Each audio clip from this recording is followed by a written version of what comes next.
Assalamualaikum warahmatullahi wabarakatuh.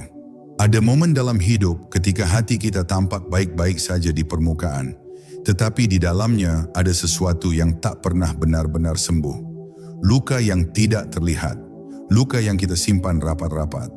Hari ini, izinkan aku mengajakmu menapaki perjalanan batin yang pelan, lembut, namun dalam, perjalanan yang mungkin akan membuka satu pintu kecil dalam dirimu. Sebelum kita mulai, tekan tombol subscribe, aktifkan loncengnya, dan bantu sebarkan cahaya ini kepada siapapun yang membutuhkan ketenangan. Sekarang, tarik napas perlahan, benamkan hatimu, dan mari kita mulai. Bab 1, bisikan yang tak kita dengar. Di antara hiruk-pikuk kehidupan, ada luka-luka halus yang bersembunyi di balik senyum dan kesibukan kita. Luka yang tidak meneteskan darah, namun mengalirkan getir ke dalam keheningan batin. Kita sering melewatinya begitu saja, mengira ia akan hilang sendirinya. Padahal ia terus tumbuh seperti bayangan yang mengikuti kemanapun kita melangkah. Dan di tengah kesunyian itu, Al-Fatihah hadir bukan sebagai bacaan wajib semata, tetapi sebagai bisikan ilahi yang menyentuh bagian diri yang paling dalam. Bagian yang tak pernah disentuh oleh kata-kata dunia.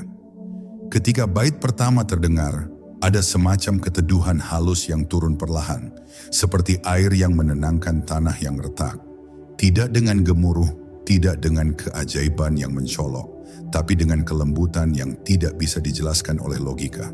Al-Fatihah bekerja seperti cahaya kecil yang menyelinap masuk ke celah-celah hati yang gelap, membuka pintu emosi yang sudah lama tertutup rapat. Kita mungkin tidak menyadari saat itu, namun ada sesuatu yang bergeser dalam diam. Seringkali kita merasa kuat di luar, padahal di dalam diri ada bagian yang menahan tangis yang tidak pernah sempat jatuh. Namun ketika ayat-ayat Al-Fatihah mengalir, bagian yang beku itu mulai mencair. Ia seperti berkata, "Aku melihatmu, aku tahu apa yang kau sembunyikan." Dan ucapan itu tidak terdengar oleh telinga, melainkan oleh ruh. Kita merasakan untuk pertama kalinya bahwa kita dilihat tidak dengan penilaian, tetapi dengan rahmat. Momen itu membuat kita sadar bahwa Allah tidak menunggu waktu tertentu untuk menyembuhkan. Dia tidak menunggu kita kuat, tidak menunggu kita siap, bahkan tidak menunggu luka kita jelas bentuknya. Dia hanya menunggu kita membuka diri pada bisikannya. Dan saat kita membiarkan Al-Fatihah bekerja, kita merasakan sentuhan yang tidak bisa diberikan manusia. Sentuhan yang tidak memaksa, namun menenangkan hingga ke sumsum jiwa. Disinilah perjalanan penyembuhan itu dimulai, bukan ketika luka hilang, tetapi ketika hati mulai mengakui bahwa ada tempat untuk pulang dalam setiap kegelisahan. Al-Fatihah tidak menghapus kesedihan secara tiba-tiba, tetapi ia menyalakan kembali cahaya kecil yang pernah padam. Cahaya yang memberitahu kita bahwa meski luka tidak terlihat, Allah selalu melihat jalan pulihnya. Dan detik itu, hati mulai berdetak dengan cara yang berbeda, lebih lembut, lebih damai, lebih dekat kepadanya. Bab 2, ketika kita menyebut namanya. Di awal setiap langkah penyembuhan, ada satu kata yang sering kita ucapkan tanpa benar-benar merasakannya. Bismillah. Kata yang sederhana, namun mengandung lautan rahasia yang mampu meredakan badai batin paling gelap. Saat kita menyebut namanya, seakan ada pintu kecil di dalam diri yang terbuka perlahan. Pintu yang membawa kita kembali kepada sumber segala ketenangan. Kita sering lupa bahwa memulai dengan nama Allah bukan sekadar ritual, tetapi pengakuan halus bahwa hidup ini bukan berada di bawah kendali rapuh kita, melainkan dalam genggaman Sang Maha Menjaga. Ketika luka menghimpit dada, kita biasanya mencoba memaksa diri untuk tetap kuat. Kita berlari kepada manusia, berharap ada yang bisa memahami seluruh kisah yang tidak pernah sempat kita ucapkan. Namun tak ada tempat yang benar-benar mampu menampung seluruh kegundahan itu, kecuali ketika kita kembali kepada Allah melalui satu bisikan lembut. Bismillah. Pada detik itu sesuatu dalam jiwa melembut. Beban yang selama ini menempel seperti bayangan menjadi sedikit lebih ringan, seolah ada tangan yang tidak terlihat sedang menuntun kita untuk melepaskan apa yang bukan milik kita. Ada keajaiban yang sulit dijelaskan ketika kita menyebut namanya dengan penuh kesadaran. Tidak ada suara dari langit, tidak ada fenomena yang mencolok.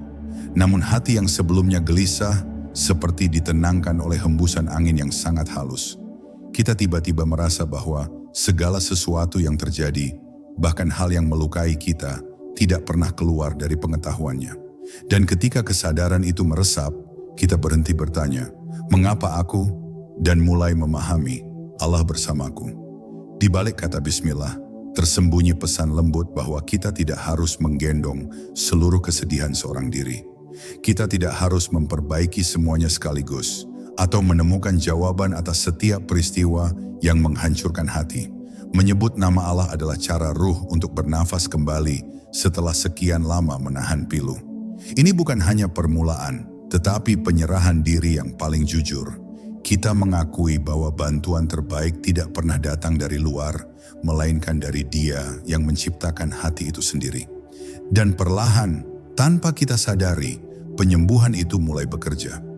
Ketika kita memulai apapun dengan nama Allah, kita sedang mengizinkan rahmat-Nya turun ke dalam celah-celah luka yang tersembunyi. Kita sedang membiarkan cahayanya menembus kegelapan yang selama ini kita simpan sendiri. Pada titik itu, bismillah bukan lagi kata pembuka, melainkan pelukan halus yang menenangkan jiwa dan mengingatkan kita bahwa perjalanan ini tidak akan kita tempuh sendirian. Bab 3, Rabb semesta yang memahami setiap air mata. Alhamdulillahi Rabbil Alamin. Ketika ayat ini terucap, ada getaran halus yang menyentuh bagian jiwa yang sering kita abaikan. Ia mengajak kita melihat hidup bukan hanya dari luka, tetapi dari tangan Allah yang terus membimbing kita, bahkan saat kita merasa paling kehilangan. Kita sering mendengar ayat ini, tetapi jarang meresapinya, bahwa Allah adalah Rabb semesta alam, Rabb dari setiap detik yang kita jalani, setiap napas yang kita ambil, setiap air mata yang pernah jatuh tanpa saksi.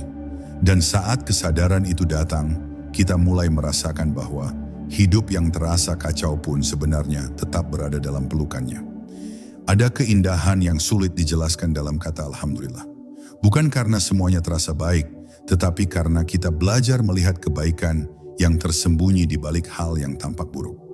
Luka kadang terasa seperti kutukan, tetapi sebenarnya ia adalah undangan lembut dari Allah agar kita kembali merenung, kembali mendekat, kembali mengingat bahwa dunia bukan tempat tinggal abadi. Ketika hati remuk namun bibir berucap Alhamdulillah, saat itu kita sedang memperlihatkan sisi terdalam dari iman. Menerima bahwa Allah tahu sesuatu yang belum kita pahami. Di tengah kesedihan kita sering bertanya, "Kenapa aku?"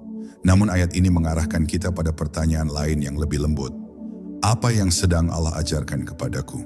Dan biasanya pelajarannya bukan tentang kehilangan, tetapi tentang menemukan diri sendiri.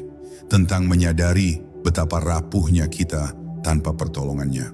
Tentang betapa seringnya kita menuntut dunia untuk adil, padahal keadilan hakiki hanya milik Allah, Rabb semesta.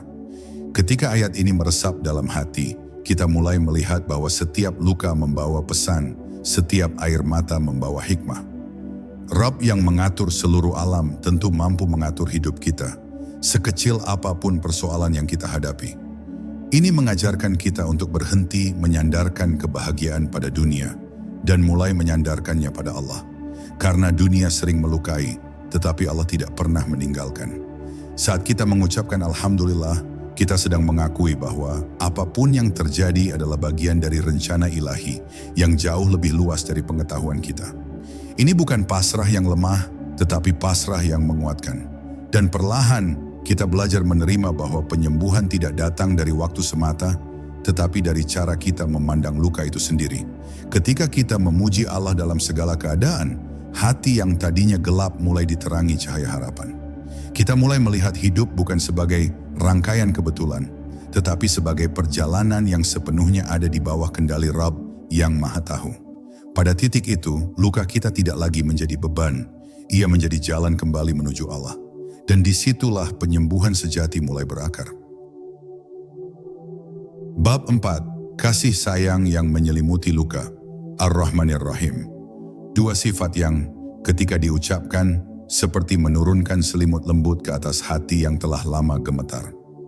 Rahman, kasih sayang yang meliputi seluruh makhluk tanpa kecuali. Rahim, kasih sayang khusus yang Allah berikan kepada hamba-hamba yang mendekat kepadanya.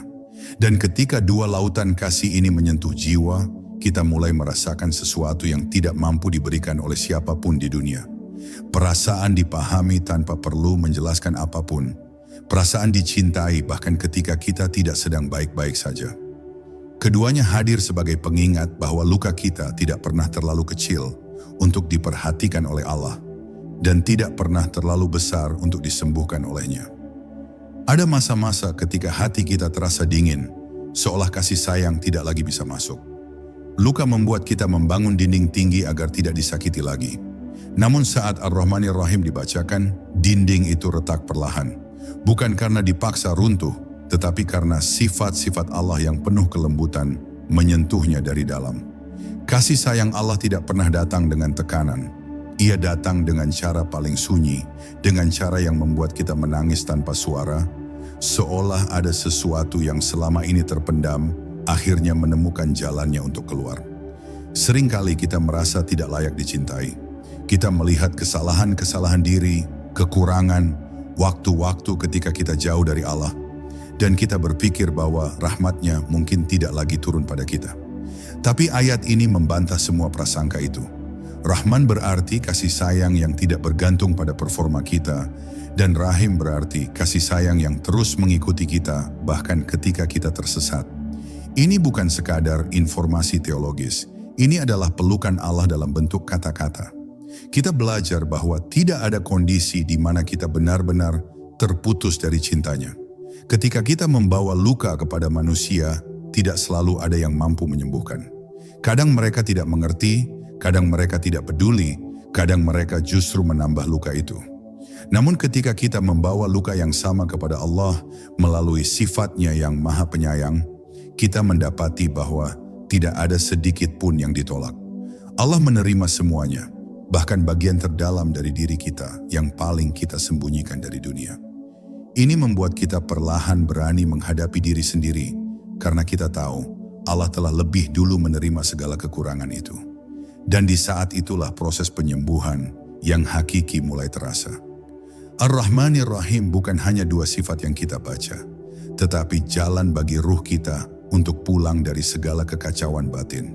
Di balik setiap rasa sakit, ada pintu kasih sayang Allah yang terbuka menunggu kita kembali.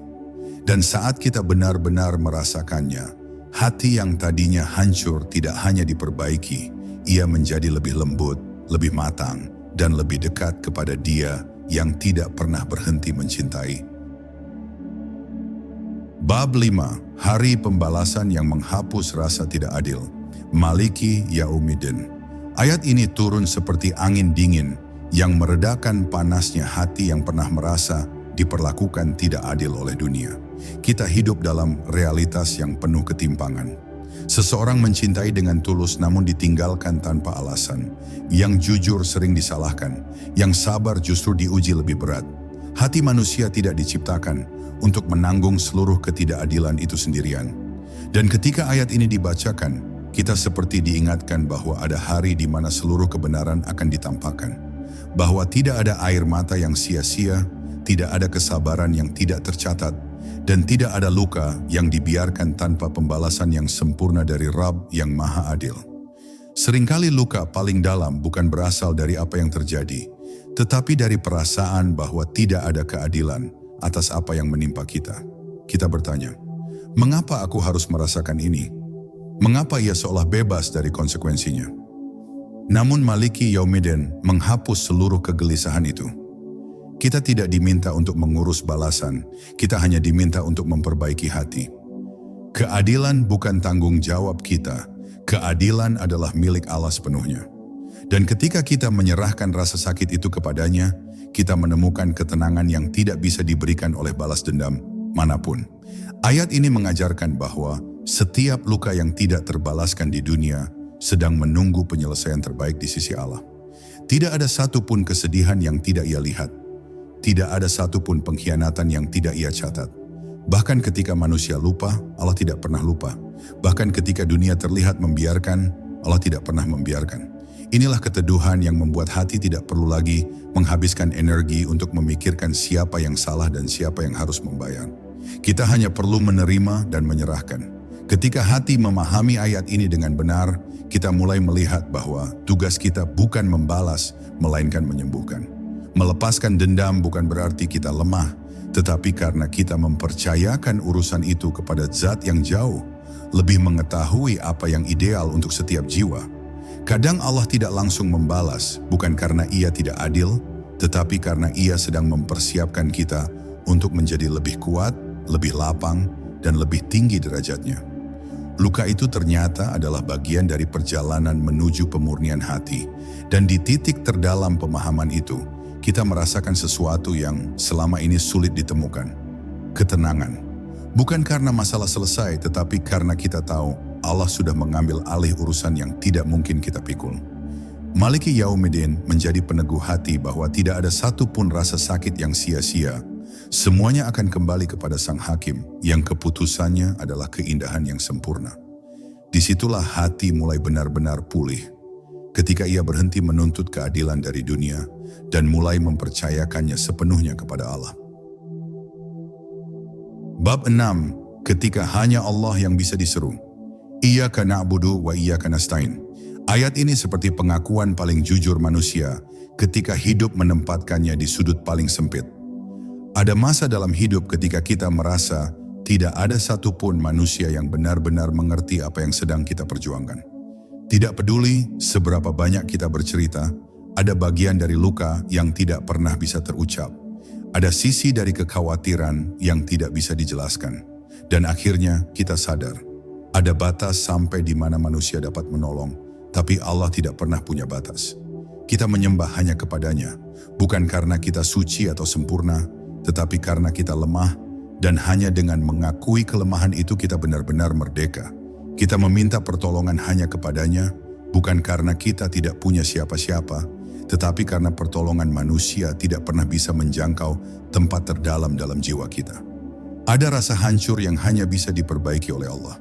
Ada kebingungan yang hanya bisa diberi arah olehnya. Ada ketakutan yang hanya bisa diredam dalam sujud.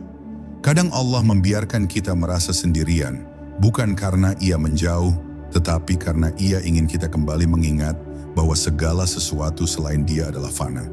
Sahabat bisa hadir tetapi tidak selalu mengerti. Keluarga bisa dekat, tetapi tidak selalu mampu membantu. Semua ini bukan untuk membuat kita pesimis, melainkan untuk mengajarkan bahwa tempat bersandar yang paling aman tidak pernah berubah sejak kita diciptakan. Allah. Ayat ini juga mengajarkan sebuah keseimbangan yang indah. Beribadah dan meminta pertolongan tidak bisa dipisahkan. Kita beribadah untuk menjaga arah, kita meminta pertolongan untuk menjaga langkah. Tanpa ibadah, hati kehilangan cahaya. Tanpa permohonan, hati kehilangan kekuatan. Karena itu, ayat ini menjadi seperti nafas bagi jiwa yang sedang lelah. Setiap kali ia terucap, kita seolah diingatkan bahwa tidak apa-apa merasa tidak mampu. Yang penting, kita tidak berhenti meminta. Dan semakin sering kita bergantung kepada Allah, semakin ringan hidup ini terasa. Kita mulai melihat bahwa kekuatan sejati bukan berasal dari seberapa keras kita berusaha, tetapi dari seberapa tulus kita berserah. Bahwa keajaiban hidup tidak muncul dari betapa hebatnya rencana kita, tetapi dari betapa seriusnya kita memohon kepada Allah untuk menuntun langkah-langkah kecil kita. Pada akhirnya, Iyyaka na'budu wa iyyaka nasta'an bukan hanya deklarasi ibadah, tetapi deklarasi ketenangan. Kalimat yang membuat kita sadar bahwa selama Allah masih bisa kita panggil, kita tidak pernah benar-benar kehilangan harapan. Kita mungkin rapuh, tetapi kita tidak sendirian. Kita mungkin takut, tetapi kita tidak dibiarkan. Dan kita mungkin tidak tahu arah, tetapi kita tidak pernah berjalan tanpa penuntun. Bab 7. Jalan sunyi yang dipenuhi cahaya petunjuk. Ihdinas siratal mustaqim. Ada saat dalam hidup ketika kita merasa berjalan dalam kabut, melangkah, tetapi tidak tahu kemana arah yang benar. Kita sering mengira bahwa yang kita butuhkan adalah jawaban, padahal yang kita perlukan sebenarnya adalah petunjuk. Sebab jawaban bisa membuat kita berhenti, namun petunjuk membuat kita terus bergerak. Ayat ini adalah pengakuan paling jujur bahwa manusia tidak pernah benar-benar tahu jalan yang terbaik untuk dirinya sendiri. Kita sering tersesat oleh keinginan, dibutakan oleh ambisi, dan dibawa jauh oleh luka. Maka kita memohon kepada Allah, tuntunlah langkah kami, bukan menuju apa yang kami mau, tetapi menuju apa yang membuat ruh kami selamat. Petunjuk Allah tidak selalu hadir dalam bentuk yang kita harapkan. Kadang ia muncul sebagai kemunduran, kegagalan, atau kehilangan yang terasa pahit. Namun dalam makrifat kita belajar bahwa tidak semua yang pahit adalah hukuman. Banyak yang pahit justru adalah obat. Jalan yang lurus bukanlah jalan yang tanpa badai, tetapi jalan yang membuat kita tetap bisa melihat cahaya meski angin tak henti mengoyak.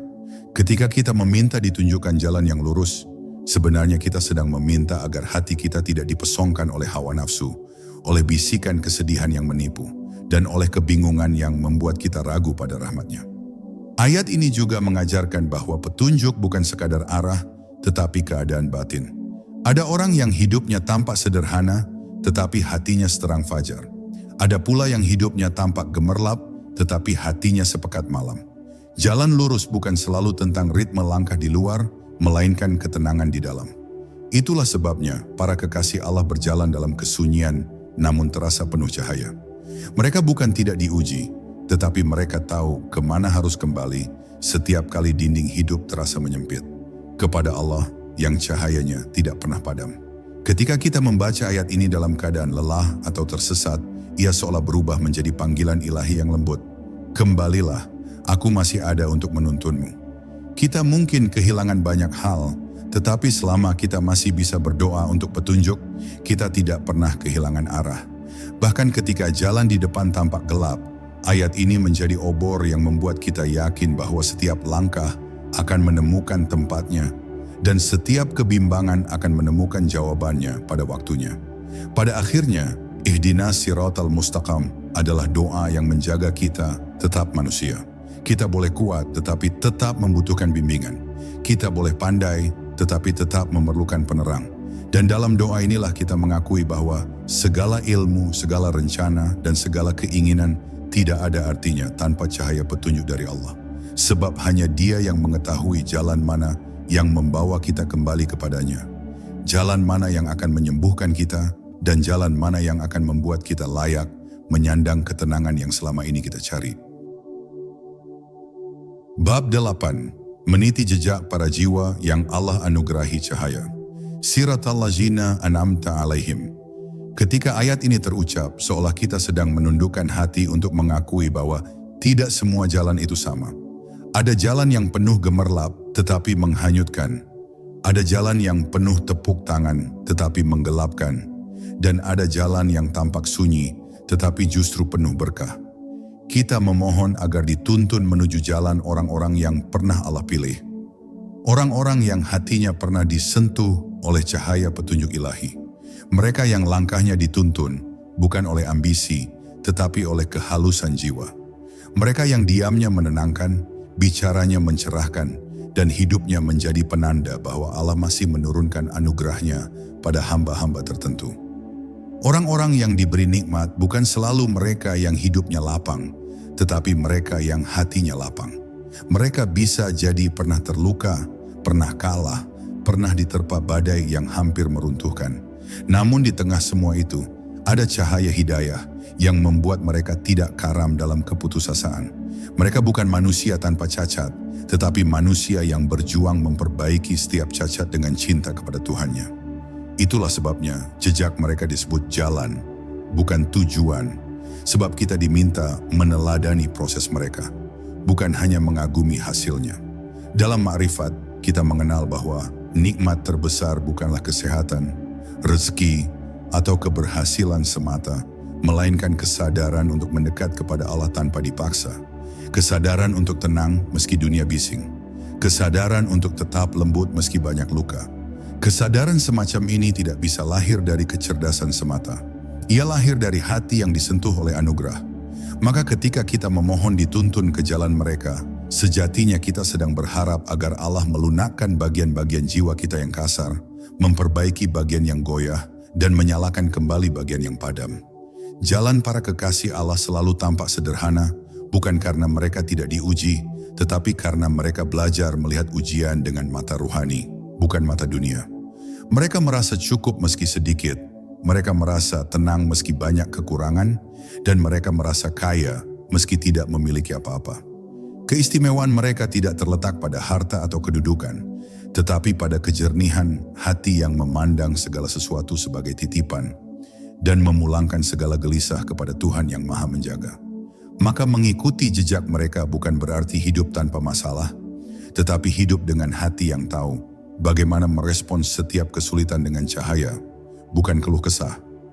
Ayat ini adalah undangan untuk bertransformasi. Kita diajak menapaki jalan orang-orang yang hidupnya menjadi cermin, bukan hiasan. Jalan yang mengantarkan kepada kelapangan meski tampak sempit. Jalan yang memberi makna meski tampak sunyi. Jalan yang membuat seseorang merasa dekat kepada Allah, bahkan ketika hidup terasa jauh dari keadilan dunia. Dan pada akhirnya, ketika kita memohon agar dituntun ke jalan orang-orang yang diberi nikmat, kita sebenarnya sedang meminta agar hati kita pun kelak ikut bercahaya, menjadi bagian dari rombongan jiwa yang Allah karuniai ketenangan, kedalaman, dan kedekatan yang tidak dapat dijelaskan dengan kata, tetapi hanya dapat dirasakan oleh mereka yang pernah ditembus oleh cahaya petunjuknya. Bab 9. Terhindar dari jalan mereka yang tertutup dari cahaya. Ghairil maghdubi alaihim waladdallin. Ayat ini adalah cermin yang membuat kita berani bercermin lebih dalam.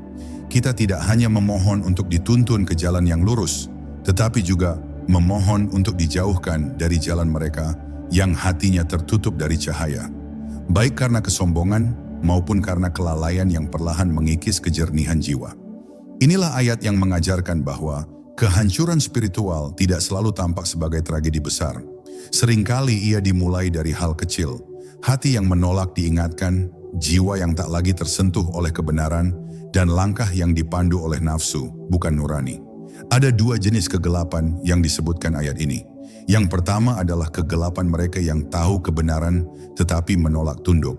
Kegelapan yang lahir dari kesombongan. Mereka tampak kuat tetapi sebenarnya rapuh.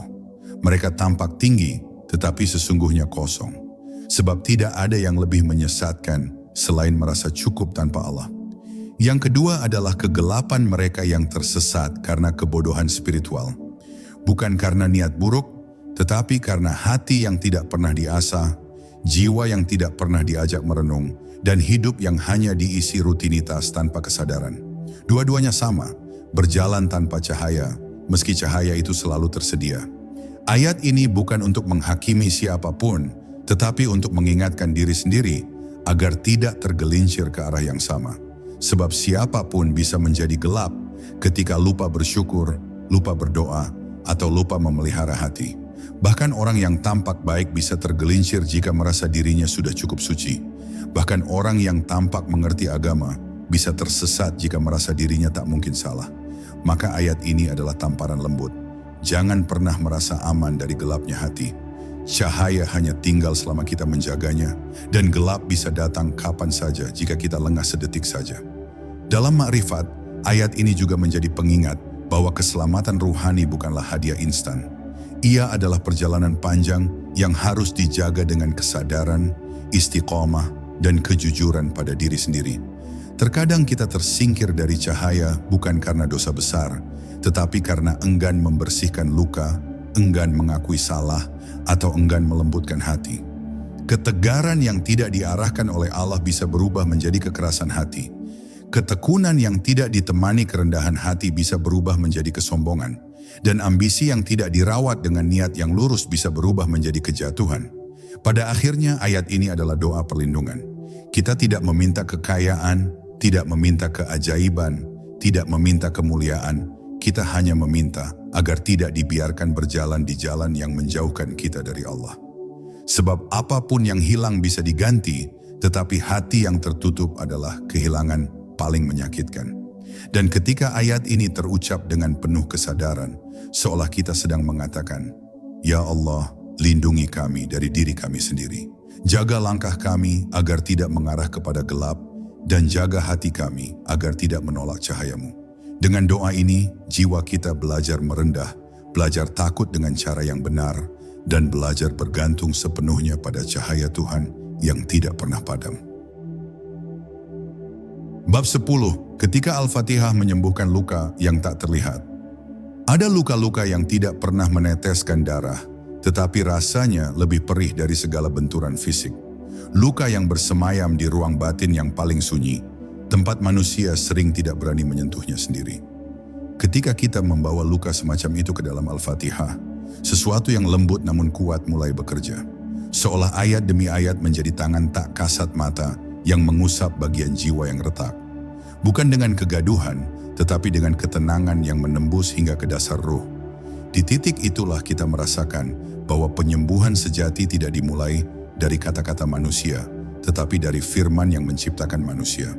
Seiring ayat itu dilantunkan, kita menyadari bahwa luka hati tidak selalu menunggu solusi. Kadang ia hanya menunggu untuk didengar oleh Tuhan. Kita membaca Bismillah sebagai langkah masuk, lalu Alhamdulillah sebagai pengingat bahwa hidup ini tidak pernah benar-benar hampa dari kebaikan. Kita merasakan Ar-Rahman sebagai pelukan bagi sisi kita yang rapuh, dan Ar-Raham sebagai penguatan bagi sisi kita yang ingin bangkit. Saat kita mengakui bahwa hanya Allah yang kita sembah dan hanya kepadanya kita memohon pertolongan, tiba-tiba hati yang sempit terasa punya ruang baru, seolah beban yang kita bawa selama ini bukan lagi milik kita sepenuhnya. Ada luka-luka yang tidak terhapus hanya dengan waktu, karena waktu tidak punya kekuatan untuk menyembuhkan. Yang menyembuhkan adalah makna, penerimaan, dan penyerahan diri. Al-Fatihah membawa ketiganya sekaligus. Ia membuat kita menerima apa yang pernah mengguncangkan hati, bukan karena kita lemah, tetapi karena kita mulai memahami bahwa setiap kejadian memiliki hikmah yang mungkin baru akan terlihat bertahun-tahun kemudian.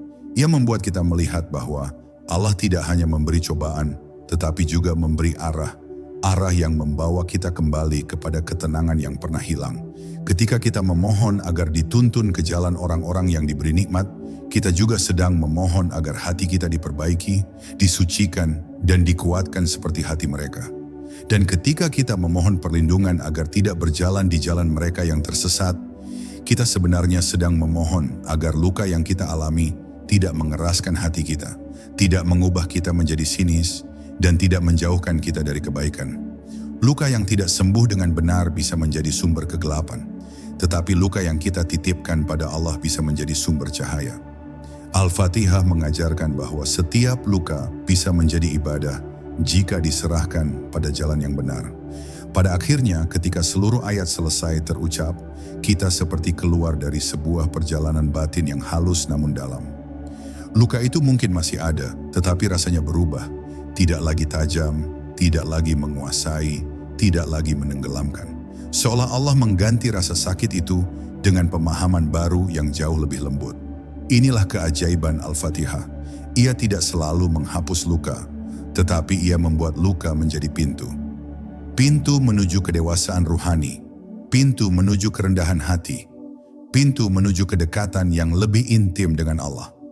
Dan saat itulah kita mengerti, penyembuhan sejati bukan ketika luka hilang, tetapi ketika hati kembali menemukan arah pulangnya. Jika hatimu terasa sedikit lebih ringan setelah mendengar narasi ini, itu bukan karena kata-kata manusia, tetapi karena Allah sedang mengizinkan jiwamu disentuh oleh cahayanya. Jangan berhenti di sini. Teruskan perjalanan batinmu, jaga hatimu, dan tetaplah dekat dengan ayat-ayat yang menghidupkan ruh. Jika video ini memberi manfaat, tinggalkan jejak doa di kolom komentar, bagikan kepada yang engkau cintai, dan pastikan kamu sudah subscribe agar tidak melewatkan perjalanan ruhani berikutnya. Semoga setiap luka yang tersembunyi menemukan jalannya untuk pulang kepada penyembuh yang maha lembut.